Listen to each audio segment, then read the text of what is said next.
Hoy também me quero fazer uso de oportunidade para anunciar outro bonito projeto,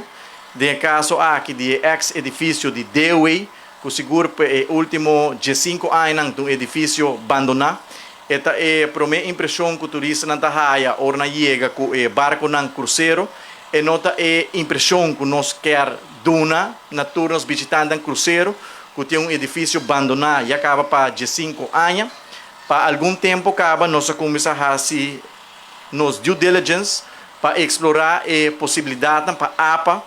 tomar over o edifício aqui, tendo em conta que nós estamos base também para começar o estado público de projeto de Port City e caminho a oficina de APA está ubicada atualmente, está o terreno que está parte de desenvolvimento de Port City, que consequentemente APA seu edifício também o mestre muda e busca huisvesting novo e também a começar o pensamento de conversação entre o Ministério de Turismo e também a Aruba Ports Authority para começar a sonhar a possibilidade para mover o edifício laga e trabalhador busca outro edifício, então nós pensa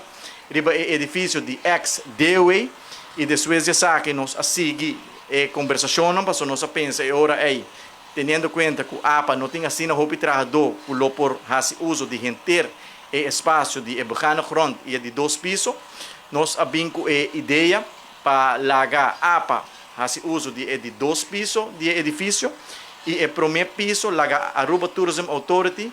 huur essa aqui for de Aruba Ports Authority e convertir o primeiro piso em Visitor Information Center que lo vira super moderno, super lujoso, state of the art, caminha tour turista cruzeiro que chega a Aruba por haya tour informação riba que tem para fazer na Aruba, que tem atividade turística, onde tem bom restaurante, quatro é melhor beach, haya guide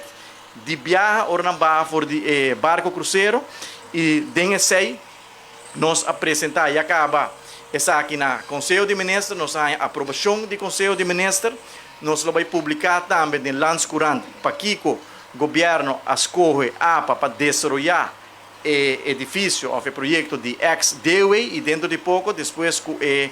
informação aqui vai publicada no Landscourant, nós vamos over para ter uma cerimônia também para firmar o MOU entre o Ministério de Turismo, o governo de Aruba, Aruba Ports Authority, Aruba Tourism Authority e também Monumentum Bureau. Para assim nós vamos sonhar, explorar a possibilidade para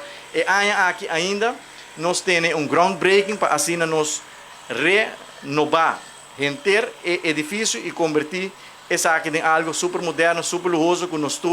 por estar orgulhoso de ele.